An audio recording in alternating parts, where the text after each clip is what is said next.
नमस्कार, मेरा नाम है Saurabh Sharma. Bright future academy के यूट्यूब क्लासेस में आप सभी का मैं बहुत बहुत स्वागत करता हूं। आज का हमारा टॉपिक है संसदीय कार्यवाही के साधन, डिवाइस ऑफ पार्लियामेंट्री प्रोसीडिंग्स।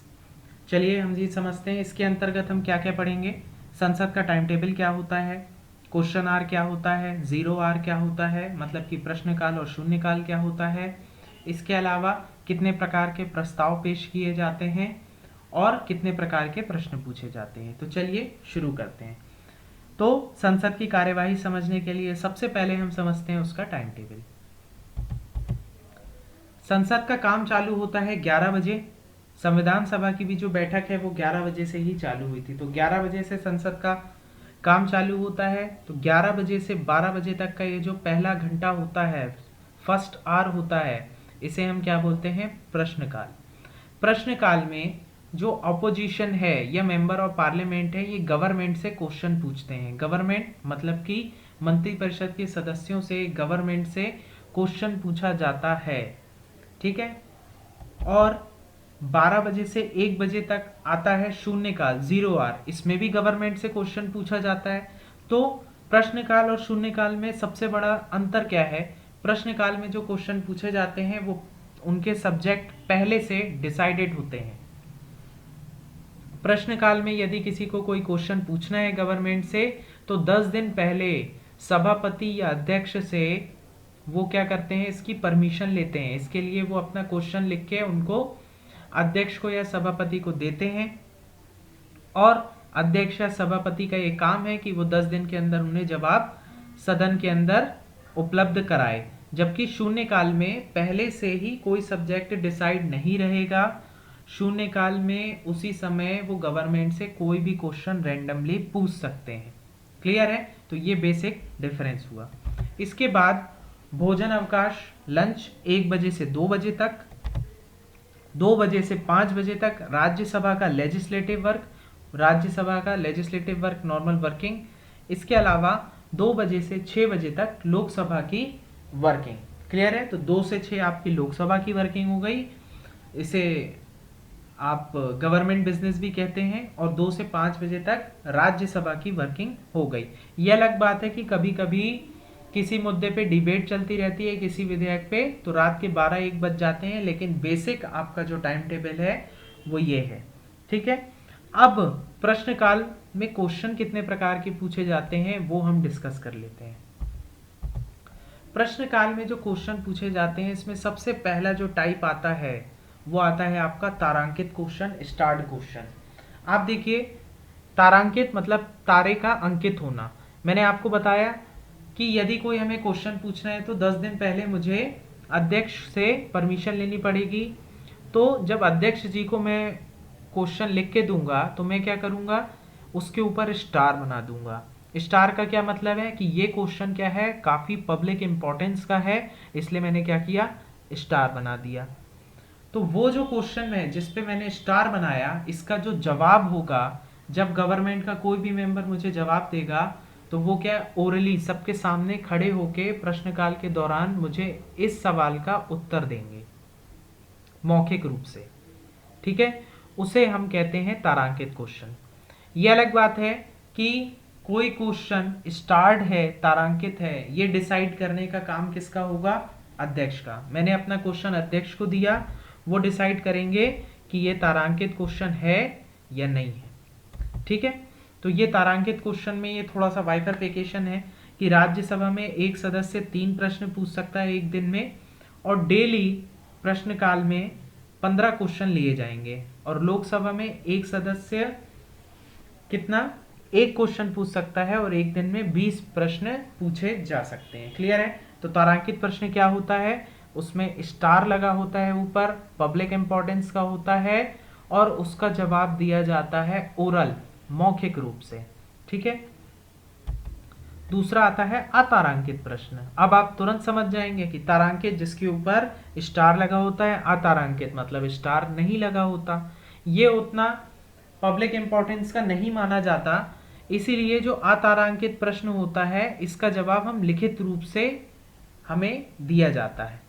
तारांकित का ओरली सबके सामने देना होगा, जबकि अतारांकित का जब हम अध्यक्ष से क्वेश्चन पूछेंगे तो गवर्नमेंट के जिस मेंबर से हमने क्वेश्चन पूछा वो इसका जवाब कैसे देगा, इसका जवाब रिटर्न रूप में वो वापस लोकसभा के पटल पे टेबल पे रखवा देगा, तो जिसने क्वेश्चन पूछा था उसको इसका जवाब मिल जाएगा रिटर्न फॉर्म में। क्लियर है? ये होता है अतारांकित प्रश्न। इसमें देखिए लोकसभा में एक सदस्य 5 प्रश्न पूछ सकता है और कुल 230 प्रश्न हो सकते हैं, और राज्यसभा में एक सदस्य की कोई सीमा नहीं है और अधिकतम 160 प्रश्न हो सकते हैं। यह आपका अंतर समझ में आया, तारांकित और अतारांकित। इसके अलावा आता है आपका अल्प सूचना प्रश्न, शॉर्ट नोटिस क्वेश्चन।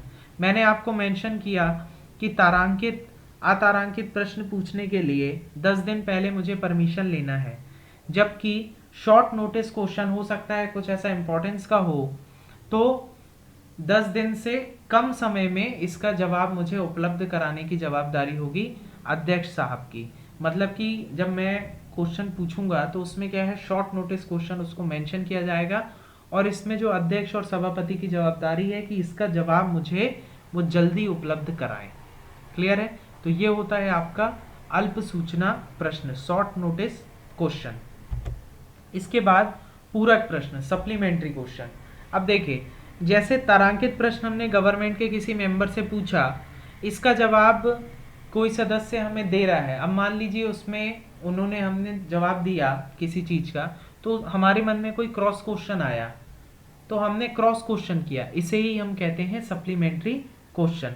इसमें अक्सर एक क्वेश्चन पूछा जाता है, जो तारांकित प्रश्न है उसका जवाब हम मौखिक रूप से मिलता है तो उसमें हम क्रॉस क्वेश्चन भी पूछेंगे, लेकिन अतारांकित का लिखित रूप से जवाब है तो उसमें हम क्रॉस क्वेश्चन कैसे पूछेंगे।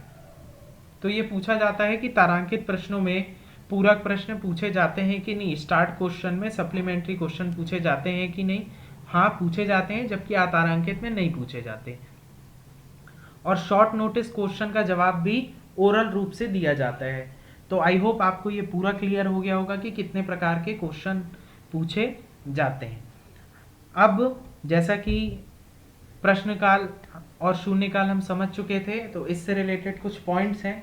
प्रश्नकाल में जो प्रश्नकाल मैंने आपको बताया, संसद की कार्यवाही का जो पहला घंटा होता है उसे प्रश्नकाल कहते हैं। क्या होता है, संसद सदस्य मंत्रिपरिषद से सवाल पूछते हैं। क्लियर है, आपको बता चुका हूं मैं। इसकी शुरुआत सबसे पहले कहाँ पे हुई थी, इंग्लैंड में 1721 में, और ये भारत के संवैधानिक इतिहास में आपने पढ़ा है 1892 का भारत परिषद अधिनियम, council of India act of 1892। Bharat में इसकी शुरुआत 1892 से हुई थी प्रश्नकाल की। इसके बाद आता है शून्यकाल। जैसा कि मैंने बताया इसमें बिना कोई पूर्व सूचना दिए प्रश्न पूछे जाते हैं। भारतीय संसदीय प्रक्रिया में इसका उल्लेख नहीं है। जैसा कि मैंने आपको बताया था, लोकसभा और राज्यसभा का एक रूल बुक होता है, इस रूल बुक में शून्यकाल मेंशन नहीं है। शून्यकाल इसमें बिल्कुल भी मेंशन नहीं है। इसकी खोज ही भारत में हुई है, 1962 में इसकी शुरुआत हुई थी, और शून्यकाल भारत की खोज है। इसे हमने ना ही इंग्लैंड से लिया है ना ही अमेरिका से लिया है, ये भारत की खोज है। इसकी शुरुआत हुई है 1962 से। क्लियर है? तो शून्यकाल, प्रश्नकाल, प्रश्नकाल का समय क्या होता है 11 से 12, शून्यकाल का 12 से 1। इसका नाम शून्यकाल माना जाता है कि 12 बज जाते हैं तो जिसे 0 की संज्ञा मीडिया ने दी हुई है, इसलिए इसे शून्यकाल माना जाता है। क्लियर है आपको, प्रश्नकाल और शून्यकाल? ठीक है। अब तारांकित प्रश्न मैंने आपको बताया कि प्रश्न के शीर्ष पर तारा लगा होता है। कोई व्यक्ति जो क्वेश्चन पूछता है वो स्टार मेंशन कर देता है। दूसरा, उत्तर मौखिक रूप से दिया जाता है, मैंने आपको बताया। इसके संबंध में पूरक प्रश्न पूछे जा सकते हैं, जबकि अतारांकित प्रश्न में क्या है, प्रश्न के शीर्ष पर तारा नहीं लगा होता, उत्तर लिखित रूप से दिया जाता है और पूरक प्रश्न नहीं पूछे जाते। क्लियर है आपको तारांकित और अतारांकित क्या होता है? ठीक है। अल्प सूचना प्रश्न, लोक महत्व का कोई महत्वपूर्ण प्रश्न जिसे साधारण प्रश्न के लिए निर्धारित समय के बजाय कम समय की सूचना में पूछा जाता है। इसका जवाब मौखिक।